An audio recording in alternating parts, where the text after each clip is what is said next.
So all things are pointing towards a massive reveal in the final moments of the last episode of WandaVision, where we're really going to understand how far and wide this series is going to spread into the multiverse and what exactly is coming next. But there is something in episode 7 that has gotten a lot of attention and a lot of talk from people trying to discuss whether it has any implications to things that have come before and whether this is directly going to have any big implications on the multiverse and the darker side of the Marvel Cinematic Universe. So let's talk about the Darkhold.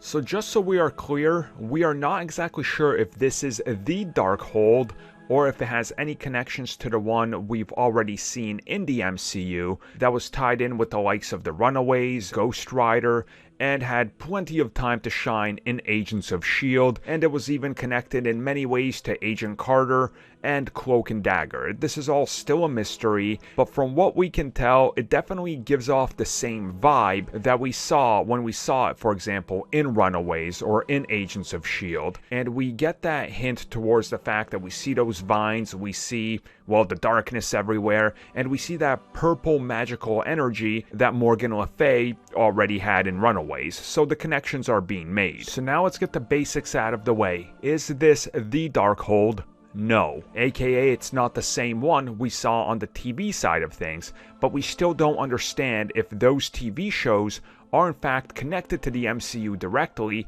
or they're going to be revealed to somehow have been manipulated through time and space, multiverse out of canon, or if they're just multiverse shows that live on a divergent path from the core MCU. Those answers probably down the road. But when you get into Marvel's darker side of things and you start touching upon the dark arts and you start touching upon things like magic, the Darkhold always seems to show up.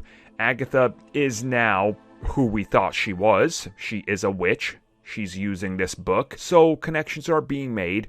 And is this going to lead to what we heard previously about introducing people to the darker, more sinister side of Marvel so we can finally bring in characters like Ghost Rider, for example, because we know that character was going to directly involve himself with the darker side of things, and we know that the Darkhold was directly going to connect with that show, the next season of Runaways, and Hellstrom at one point till Kevin Feige nixed that whole thing.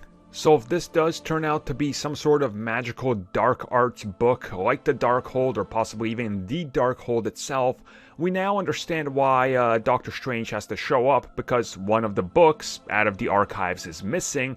It's also leading to dark magic leaking into this well, what looks like it's the entire multiverse, maybe because of the whole implication of this being the Nexus, which is sort of the center of all multiverses and a convergence point, which might eventually then explain why they get sent off into the multiverse of madness.